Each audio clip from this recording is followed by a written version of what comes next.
Tidak, mengapa? Tidak perlu berkecil hati ketika orang di sekitar kita tidak tahu selama ini kita menjalankan amal saleh. Kenapa? Karena Allah tahu.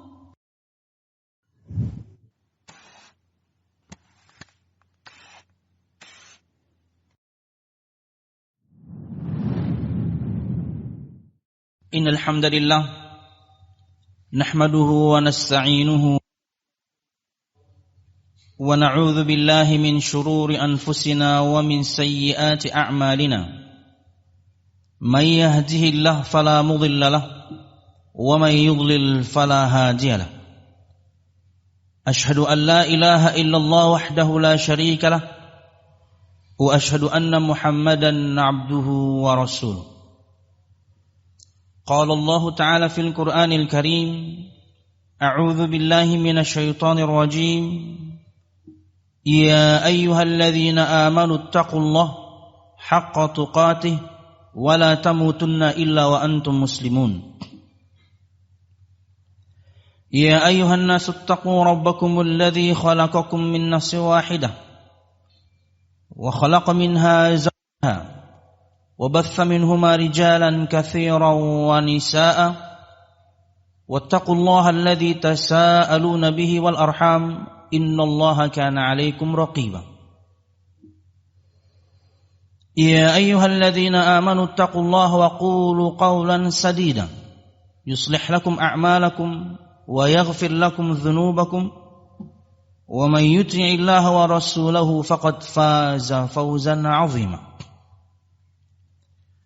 فإن أصدق الحديث كتاب الله وخير الهدي هدي محمد صلى الله عليه وسلم وشر الأمور محدثاتها فإن كل محدثة بدعة وكل بدعة ضلالة وكل ضلالة في النار أما بعد. Hadirin jamaah Jumat rahimakumullah. Alhamdulillah, segala puji dan syukur marilah kita haturkan kepada Allah Subhanahu wa taala. Kemudian salawat serta salam semoga selalu tercurahkan kepada junjungan besar Nabi kita Muhammad sallallahu alaihi wasallam, juga beserta para sahabatnya, keluarganya dan segenap kaum muslimin yang selalu istiqamah berpegang teguh dengan Islam sampai hari kiamat kelak. Hadirin jamaah Jumat rahimakumullah,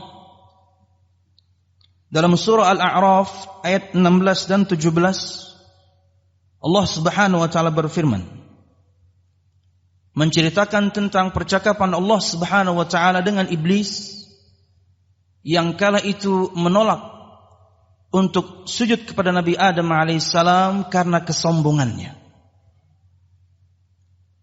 Hingga kemudian Allah Subhanahu wa taala menetapkan untuknya dikeluarkannya iblis dari surga Allah Subhanahu wa taala. Tetapi iblis kala itu meminta agar kemudian umurnya ditangguhkan hingga dibangkitkannya segenap umat manusia. Dan Allah Subhanahu wa taala mengabulkannya.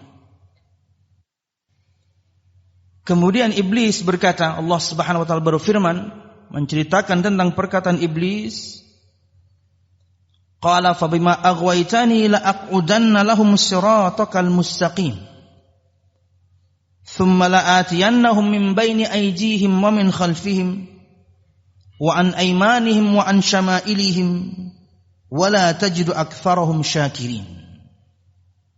Iblis berkata, karena engkau telah menghukum aku ya Allah dengan kesesatan, sungguh aku benar-benar akan menghalang-halangi mereka dari jalan-Mu yang lurus. Kemudian aku akan mendatangi mereka dari muka dan dari belakang, dari kanan dan dari kiri mereka. Dan Engkau ya Allah tidak akan mendapati kebanyakan mereka bersyukur atau taat kepadamu. Jamaah Jumat rahimakumullah, ini janji iblis. Ketika Allah Subhanahu wa taala menghukumnya dan menetapkannya menjadi penghuni neraka, dia minta kepada Allah Subhanahu wa taala agar umurnya ditangguhkan hingga semua kita kelak dibangkitkan di hari kiamat. dan Allah mengabulkannya. Dan ini di antara dalil yang disebutkan oleh para ulama bahwasanya orang itu jika dia pernah menjalankan ketaatan kepada Allah Subhanahu wa taala, dengannya Allah Subhanahu wa taala mengabulkan doanya. Contoh iblis. Kenapa Allah Subhanahu wa taala mengabulkan permintaan dia untuk ditangguhkan umurnya hingga hari kiamat? Kata para ulama, karena dia pernah taat. Apalagi kemudian jika siapapun di antara kita tanpa mensucikan siapapun, dia selalu menjalankan taatan kepada Allah Subhanahu wa taala, doa Anda yakinlah Allah Subhanahu wa taala akan menjawabnya cepat ataupun lambat. Tapi tentunya bukan itu bahasan ulun hari ini. Yang kita ingin bahas adalah janji iblis untuk menyesatkan semua umat manusia. Dia ingin masuk neraka Allah Subhanahu wa taala bersama semua anak keturunan Adam alaihi salam. Kala itu hasad yang dimiliki iblis bukan menginginkan nikmat Nabi Adam hilang. Bukan menginginkan nikmat Nabi Adam hilang dan pindah ke dia. Tapi yang dia inginkan adalah Adam dan semua keturunannya masuk neraka bersama dia kelak nanti di hari kiamat. Inilah hasad level iblis.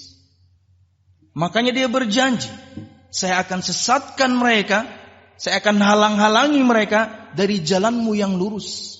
Sebagian para ulama tafsir menyebutkan bahkan dari fitrah Islam. Semua kita terlahir ke muka bumi ini terlahir di atas fitrah Islam, kesucian agama Islam, mengimani Allah Subhanahu wa taala tanpa perlu belajar banyak disebutkan. Kita tahu bahwasanya kita memiliki pencipta Allah Subhanahu wa taala yang paling berhak untuk kepadanya lah kita persembahkan ibadah ini. Itu fitrah. Dari fitrah Islam saja dia akan rusak. Cukup? Belum. Aku akan datangi mereka dari depan, belakang, kanan, kiri, dari semua arah, dari semua sisi. Disebutkan dalam tafsirnya. Thumma la'atiyannahum min jami'il jihati wal jawanib. Aku akan mendatangi mereka, semua anak cucu Adam, dari semua arah, dari semua sisi. Fa asuddahum 'anil haqq wa uhassin lahumul batil wa uraghibuhum fid dunya wa usyakkikuhum fil akhirah. 4 arah serangan iblis. Ini penafsiran dari 4 arah serangan iblis. Depan, belakang, kanan, dan kiri. Aku akan halang-halangi mereka dari kebenaran. Aku akan hiasi untuk mereka kebatilan. Aku akan buat mereka mencintai dunia. Dan aku akan buat mereka ragu akan perkara akhirat. Tentunya tidak semuanya kita akan bahas. Ulun hanya ingin fokus kepada satu poin, yaitu aku akan hiasi untuk mereka kebatilan. Salah satu di antara arah datangnya serangan iblis kepada kita semuanya, agar kemudian kita na'udzubillah masuk neraka Allah Subhanahu wa taala bersamanya, dia akan hiasi untuk kita kebatilan. Untuk pelaku maksiat ini sangat jelas. Hingga kemudian mereka tidak takut azab Allah Subhanahu wa taala. Tapi yang ingin kita tekankan adalah kepada semua kita yang menjalankan ketaatan ini tanpa mensucikan siapapun karena kita berdosa. Yang kita takutkan adalah kita ini yang menjalankan ketaatan kepada Allah Subhanahu wa taala. Dihiasinya kebatilan untuk orang-orang ahli maksiat, itu sudah jelas. Tapi bagaimana dengan yang ahli ibadah? Bagaimana bentuk kemudian dia menghiasi kebatilan untuk ahli ibadah? Orang ini beribadah luar biasa lama, puluhan tahun. Maka jamaah sekalian rahimakumullah, seseorang ketika dia merasa bahwasanya dia adalah orang yang saleh, dia merasa bahwasanya selama ini amalannya adalah amalan ketaatan, Poin itulah yang tentunya akan diserang oleh iblis dengan riya. Ini yang kita takutkan. Bukan kita takutkan. Nabi Muhammad bahkan menakutkan ini. Nabi Muhammad takut ini tertimpa kepada para sahabat. Orang-orang yang imannya sempurna. Kata Nabi Muhammad SAW, akhwafu ma akhafu alaikum asyirkul asghar. Fasu'ila anhu faqala ar-riya. Perkara yang paling aku takutkan akan menimpa kalian adalah syirik kecil. Kemudian ketika ditanyakan kepada Nabi Muhammad SAW, apa itu syirik yang kecil? Kata Nabi Muhammad SAW, ar-riya, beribadah ingin dilihat orang. Beribadah ingin diperdengarkan dan dibicarakan orang. Inilah tipuan. Bahkan disebutkan dalam sabda Nabi Muhammad SAW, iblis itu sudah berputus asa untuk menjadikan orang-orang di tanah Arab atau di negeri Arab untuk berbuat syirik. Karena semuanya mengesahkan Allah. Kalau kita lebarkan maknanya sampai zaman kita sekarang, untuk ahli ibadah, dia pun sudah berputus asa. Orang ini aja 5 waktu di masjid, gimana akan diganggu ibadahnya? 5 waktu di masjid. Yang wajib mereka tunaikan. Kemudian yang sunnah mereka lakukan. Gimana orang-orang ini akan bisa diganggu? Kalau bukan kemudian hatinya yang akan dia rusak. Berkaitan dengan amalan-amalan yang zahir, yang terlihat. Dia bagian dari syariat Islam, inilah yang berat. Karena kalau berkaitan dengan amalan-amalan yang bisa kita rahasiakan, insya Allah itu akan lebih aman. Keikhlasan kita kepada Allah Subhanahu wa taala insya Allah sempurna. Kenapa? Enggak ada yang tahu. Tapi bagaimana dengan syariat Islam di mana kita harus memperlihatkannya? Salat 5 waktu di masjid, salat Jumat seperti sekarang kita berkumpul, nanti ada salat Id, nanti ada azan berkumandang, dan amalan-amalan yang lain yang memang harus kita perlihatkan karena ia syariat Islam. Ini yang berat, jamaah. Maka di antara tips, dan mudah-mudahan ini jitu untuk semua kita, agar ketika kita beramal, dan di mana amal tersebut harus kita perlihatkan karena ia adalah syariat Islam, yakini bahwasanya hanya Allah Subhanahu wa taala yang bisa mengganjar pahala kita. Bukan manusia. Bukannya orang-orang yang memuji amal kita itu, bukan.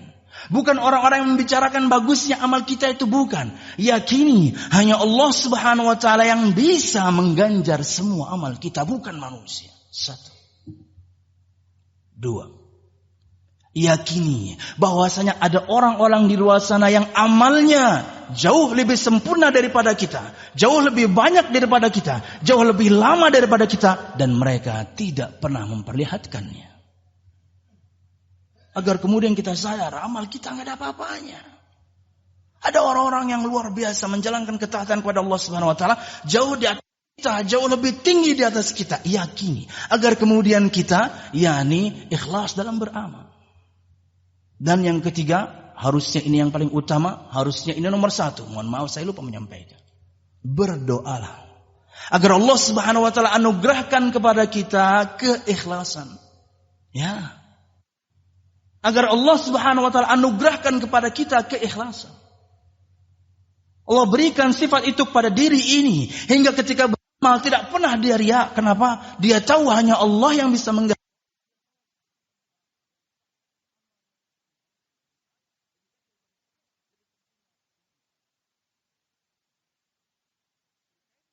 amalan yang rahasia. Itu bukan bahasa. Kenapa? Karena dengan merahasiakan amal-amal saleh yang memang hukum asalnya bisa dirahasiakan, insya Allah keikhlasan kepada Allah Subhanahu wa taala ketika mengamalkannya jauh lebih kuat, bahkan sangat kuat, karena tidak ada yang tahu dan tidak perlu berkecil hati. Ketika Anda beribadah kepada Allah Subhanahu wa taala dengan amalan-amalan yang memang hukum asalnya bisa dirahasiakan, tidak perlu berkecil hati ketika semua orang tidak tahu selama ini Anda orang yang beramal saleh tertentu. Enggak perlu. Kenapa? Karena Allah tahu. Tidak perlu berkecil hati. Wah, teman-teman saya enggak tahu selama ini saya menjalankan tahajud. Teman-teman saya enggak tahu selama ini saya sebenarnya bahkan puasa Daud. Enggak apa-apa. Tidak, mengapa? Tidak perlu berkecil hati ketika orang di sekitar kita tidak tahu selama ini kita menjalankan amal saleh. Kenapa? Karena Allah tahu. Cukup untuk kita, Allah Subhanahu wa taala tahu. Cukup untuk kita semua malaikat Allah, atau lebih tepatnya yang diwakilkan untuk kita 2 malaikat, mereka mencatat semuanya. Cukup, enggak perlu manusia tahu. Jamaah Jumat rahimakumullah. Kenapa ini kita sampaikan? Karena subhanallah, kata Nabi Muhammad SAW,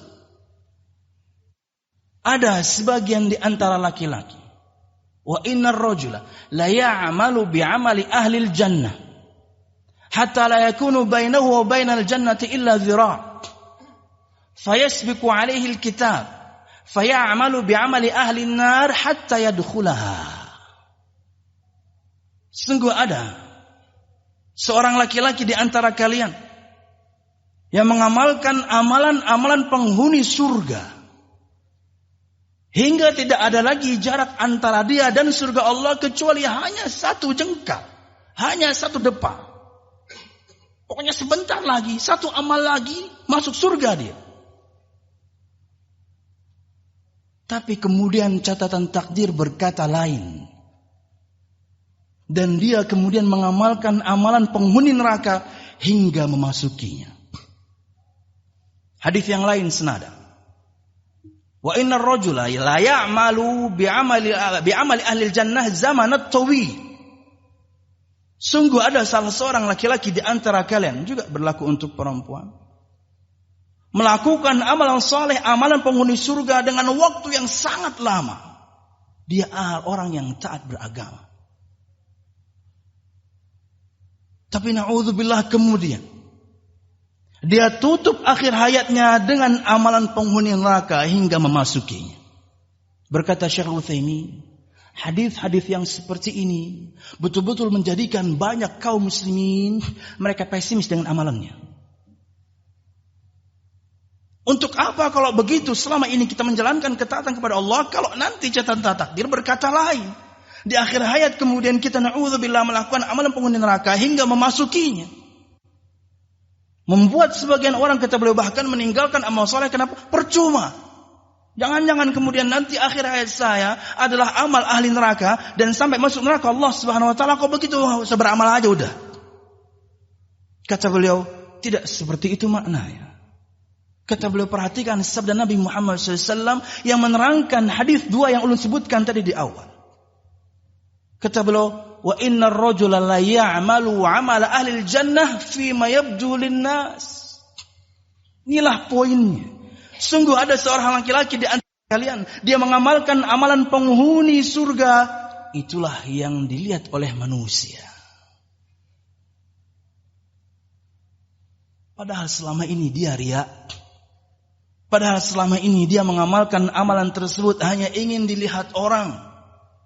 Hanya ingin disaksikan orang, hanya ingin dibicarakan orang. Ini poinnya. Bahwasanya selama ini dia melakukan amal saleh hanya ingin dilihat orang dan ingin diperdengarkan dan dibicarakan orang. Maka selama kita beramal kepada Allah Subhanahu wa taala, ikhlas lillahi taala dengan trik-trik yang tadi, maka seseorang akan meninggal sesuai bagaimana kebiasaan ketika dia hidup. Kata Nabi Muhammad SAW, kullu abdin yub'atsu ala ma mata alaih. Semua hamba nanti akan dibangkitkan di hari kiamat berdasarkan bagaimana ketika dia meninggal. Riwayat Imam Muslim. Dan Imam Al-Munawi menerangkan dalam Faidul Qadir bahwasanya seorang akan meninggal sesuai dengan kebiasaan ketika dia hidup. Ulun-ulang. Nabi Muhammad SAW bersabda, seseorang akan dibangkitkan hari kiamat sesuai bagaimana ketika dia meninggal. Apakah dia meninggal di atas kebaikan? Apakah dia meninggal di atas keburukan? Kata Imam Al-Munawi, dan seorang akan meninggal sesuai bagaimana kebiasaan ketika dia hidup. Kebiasaan dia apa? Apakah menjalankan ketaatan kepada Allah Subhanahu wa taala? Di atas ketaatanlah dia akan meninggal. Apakah dia bermaksiat selalu kepada Allah Subhanahu wa taala? Di atas kemaksiatanlah dia akan meninggal. Karena kita semuanya tidak tahu kapan kematian, kapan al-maut akan menjemput. Yang dari kemarin misalnya alhamdulillah Allah anugerahkan kepadanya keikhlasan. Dia sudah melakukan satu perbandingan bahwasanya banyak sekali orang di luar sana yang lebih saleh dibandingkan saya. Dan dia tahu bahwasanya hanya Allah Subhanahu wa taala yang bisa mengganjar pahala saya. Alhamdulillah, syukuri, lanjutkan. Tapi bagi siapa saja yang kemarin tipu daya iblis ini merasuk di hatinya, hiasan kebatilan iblis ini telah masuk kepada hatinya, dari detik inilah kemudian kita harus memulainya. Ikhlaskan amal kita hanya kepada Allah Subhanahu wa ta'ala. Jangan sampai kemudian na'udzubillah kita meninggal di atas keburukan. Karena selama ini tak taunya kita beramal saleh hanya ingin diperlihatkan kepada orang, hanya ingin dibicarakan orang, hanya ingin dilihat orang. Aqulu qawli hadza wa astaghfirullah li wa lakum wa lisa'iril mu'minin fastaghfiruh innahu wal ghafurur rahim.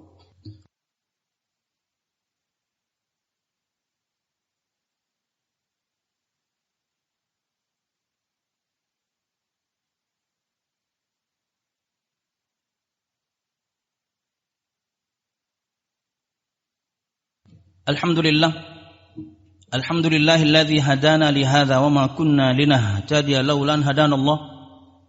Wassalatu wassalamu ala asyrafil anbiya wal mursalin Muhammad sallallahu alaihi wasallam alladzi harbal batil wa ayyadal haq wa tamassara dhail wa ahyal fadail wa tammama makarimal akhlaq wa hadan nasa ila siratin mustaqim siratal ladzina an'ama Allahu 'alaihim minan nabiyyin was-siddiqin wasyuhada'i was-salihin wa hasuna ulaika rafiq. Hadirin jamaah Jumat rahimakumullah. Merangkum apa yang ulun sampaikan pada khutbah pertama, bahwasanya iblis telah berjanji di hadapan Allah Subhanahu wa taala untuk menyesatkan kita semuanya. Dan dia akan menyerang kita dari semua sisi. Termasuk di antaranya, dia akan hiasi untuk kita kebatilan. Untuk pelaku maksiat, itu tentunya sangat jelas. Yang kita takutkan adalah berkaitan dengan semua kita insyaallah tanpa mensucikan siapapun, yang taat kepada Allah Subhanahu wa ta'ala ini. Maka jangan sampai kemudian kita tertipu dengan tipu daya iblis. Selama ini kita beribadah kepada Allah Subhanahu wa ta'ala hanya ingin dilihat orang, hanya ingin dibicarakan orang. Jangan. Maka beberapa tips yang ulun sebutkan tadi, di antara yang bisa kita lakukan untuk tetap menjaga agar amal kita ini ikhlas karena Allah Subhanahu wa taala. Yang pertama, berdoalah. Mohonlah kepada Allah Subhanahu wa taala, ya Allah, anugerahkan kepadaku keikhlasan. Karena Allah Subhanahu wa taala dalam ayatnya yang senada tentunya dengan kejadian atau sama kejadiannya dengan yang terjadi pada iblis. Iblis berjanji saya akan sesatkan mereka semuanya. Kemudian dia berikan pengecualian, illa ibadaka minhumul mukhlasin. Yang enggak bisa saya ganggu ya Allah, hambamu yang mukhlas, orang yang dianugerahkan kepadanya keikhlasan. Ya, sebagian orang terlahir dengannya. Karena kita tahu yang namanya sifat yang Allah Subhanahu wa taala berikan kepada kita, itu ada yang jibilli, Allah berikan bawaan lahir, tapi ada yang kemudian harus dilatih. Maka berdoalah kepada Allah Subhanahu wa taala agar kita semuanya diberikan keikhlasan Allah Subhanahu wa taala, hingga ketika kita beramal kita tahu bahwasanya hanya Allah Subhanahu wa taala yang bisa mengganjar amal saya selama ini, bukan manusia tersebut, bukan semua orang yang memuji saya tersebut, dan hanya Allah Subhanahu wa taala. Dan kemudian kita yakin bahwasanya begitu banyak orang di luar sana yang amalnya lebih baik, lebih bagus, lebih sempurna daripada saya. Untuk apa kemudian saya memperlihatkan amal? Dan berkaitan dengan amalan-amalan yang memang bisa kita rahasiakan, pertahankanlah. Dan tidak perlu berkecil hati. Karena Allah Subhanahu wa ta'ala, walaupun semua umat manusia tidak tahu, walaupun bahkan orang terdekat Anda tidak tahu, selama ini Anda menjalankan ketaatan kepada Allah Subhanahu wa ta'ala yang rahasia, Allah Subhanahu wa ta'ala alim, al-alim, maha tahu. Wallahu a'lam bishawab. Jalankan ketaatan kepada Allah Subhanahu wa ta'ala, ikhlas karenanya. Yang zahir dan itu fitnahnya besar, maka mintalah keikhlasan dari Allah Subhanahu wa ta'ala untuk diberikan kepada kita anugerah. berkaitan dengan amalan yang rahasia, lanjutkanlah, karena bisa jadi kapanpun kematian akan menjemput kita, dan kita berharap kepada Allah Subhanahu wa taala, Allah kemudian mewafatkan kita semuanya dan kita wafat di atas ketaatan kepada Allah, karena itulah kebiasaan yang kita lakukan insyaallah. Amin ya rabbal alamin.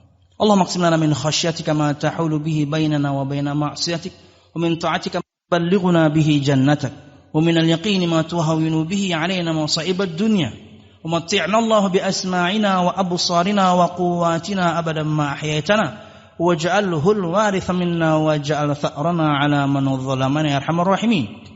ربنا هب لنا من أزواجنا وذرياتنا قرة أعين واجعلنا للمتقين إماما. ربنا لا تزغ قلوبنا بعد إذ هديتنا وهب لنا من لدنك رحمة إنك أنت الوهاب. اللهم إنا نسألك حسن الخاتمة ونعوذ بك من سوء الخاتمة يا أرحم الراحمين. اللهم إنا نسألك الجنة وما قرب إليها من قول أو عمل ونعوذ بك من النار وما قرب إليها من قول أو عمل. ربنا آتنا في الدنيا حسنة وفي الآخرة حسنة وقنا عذاب النار. سبحان ربك رب العزة عما يصفون والسلام على المرسلين والحمد لله رب العالمين. Terima kasih. Jazakumullah khairan wa barakallahu fikum.